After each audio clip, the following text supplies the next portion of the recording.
We provide you the platform to turn your dreams into reality. Give wings to your aspirations with KR Mangalam University. Lakshmi, Ukraine जंग में रूस की सेना ने फेफड़ा फाड़ मिसाइलों से प्रहार को लगातार शुरू कर दिया है। बिल्कुल, अब रूस के सैनिक टैंकनुमा रॉकेट लॉन्चर्स में बैठकर 10 किलोमीटर दूर तक दुश्मन की सेना पर फ्लेम थ्रोअर मिसाइलों का इस्तेमाल कर रहे हैं और रूस ने इस नए हथियार से यूक्रेन के मिलिट्री बेस को तबाह करने का दावा कर दिया है। रिपोर्ट आप देखिए।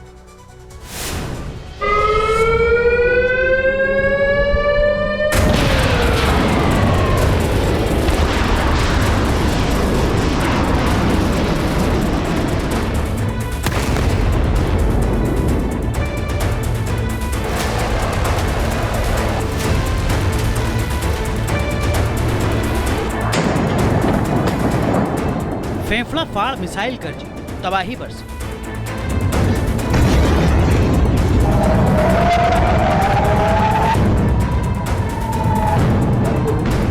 मिलिट्री बेस ध्वस्त, हमलों से यूक्रेन त्रस्त।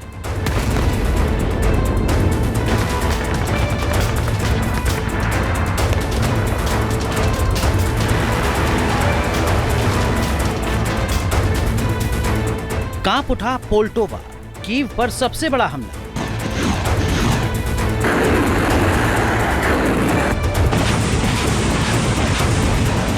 रूस जर्मनी में तनातनी, जंग की ठनी।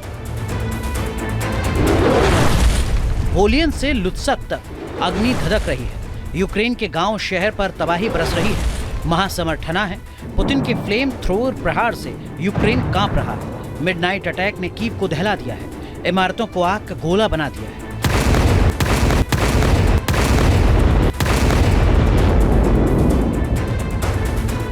कीव पर कब्जे के लिए रूस की सेना आगे बढ़ रही है। फाइटर जेट से खार्किव में बमबारी हो रही है। इन्फेंट्री को मार्चिंग ऑर्डर मिल चुका है।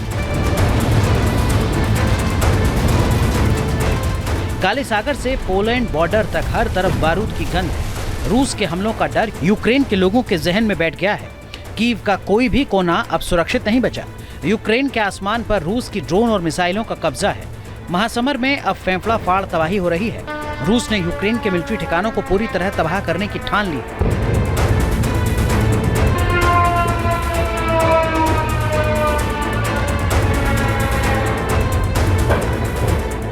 रूस की सेना ने क्रेस्नो आर्मेस्क में यूक्रेन के मिलिट्री बेस को फ्लेम थ्रोअर हमलों से ध्वस्त करने का दावा किया है। रूस का दावा है कि उसके हमलों में यूक्रेन की सेना की कमांड पोस्ट और मिसाइल लॉन्चर तबाह। ये रॉकेट लॉन्च व्हीकल तेजी से आगे बढ़ते हुए हमला करता है और दुश्मन को संभलने तक का मौका नहीं देता।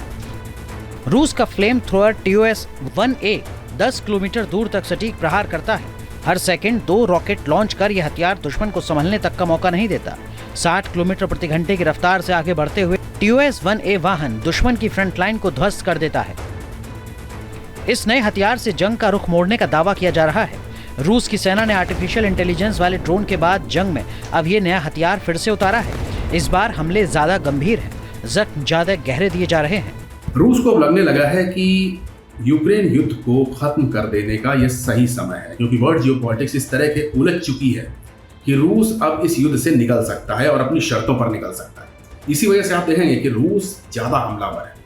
रूस ने लगातार उन हथियारों का इस्तेमाल शुरू कर दिया है जिनसे अब तक वो बचता रहा है। चाहे TOS-1 की बात करें, TOS-2 हो, TOS-3 हो या फिर शमेल हो, ये सब ऐसे हथियार हैं जो कन्वेंशनल होते हुए भी एक बड़े पैमाने पर विध्वंस की क्षमता रखते हैं। रूस की सेना यूक्रेन जंग को जल्द से जल्द खत्म करना चाहती है। अपनी हथियार प्रोडक्शन को बड़े दुश्मन नाटो के लिए तैयार करना चाहती है। यूक्रेन के युद्ध में सभी हथियारों को टेस्ट किया जा रहा है।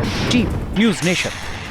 जहां भक्ति है हर शब्द में, कथाओं में छुपे हैं दिव्य रहस्य और ज्योतिष देता है जीवन को दिशा। धर्म से जुड़ी हर बातों को जानने के लिए हमारे चैनल स्तुति को सब्सक्राइब करें।